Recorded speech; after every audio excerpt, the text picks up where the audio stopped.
Marcher en pleine rue, main dans la main, c'est loin d'être une habitude pour Joseph et Arlindi. La peur du jugement est toujours là, mais aujourd'hui, c'est surtout la crainte d'une arrestation qui les empêche de sortir.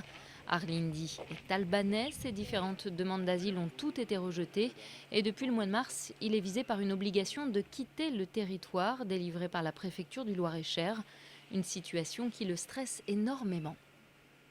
Je dois être fermé à la maison pour pas en fait que les gendarmes ils viennent me chercher. Ou même chaque fois que je sors un petit peu quoi, à 100 mètres, quand je vois une voiture de gendarmes, je suis complètement bouleversé à fond.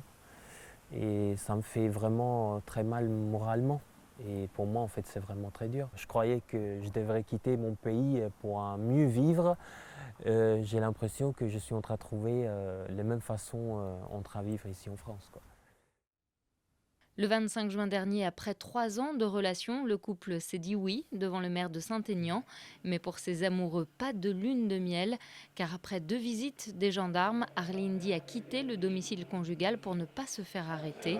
Aujourd'hui, les 2 hommes se retrouvent le week-end chez des proches, une relation clandestine qui n'est pas tenable. On est dans une situation totalement précaire et douloureuse pour nous, en fait. Ouais. Puisqu'on vit avec la crainte qu'il soit expulsé et qu'est-ce qu'on va faire sans l'un et l'autre, en fait. Enfin, Ouais. c'est ce qu'on se dit. On s'aime et on se dit, mais qu'est-ce qui va se passer dans 6 mois? Le mariage ne permet pas de stopper l'obligation de quitter le territoire français. En revanche, c'est un élément nouveau qui pourrait permettre un réexamen du dossier d'Arlindi, une preuve de plus qu'il a bien des attaches en France dont pourrait tenir compte le préfet du Loir-et-Cher.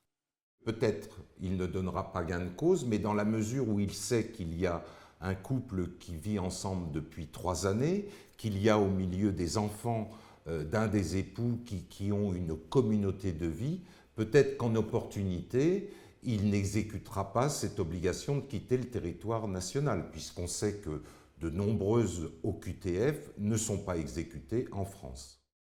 Une pétition a été lancée sur le site change.org pour demander la régularisation d'Arlindi. Elle a déjà recueilli plus de 14 500 signatures.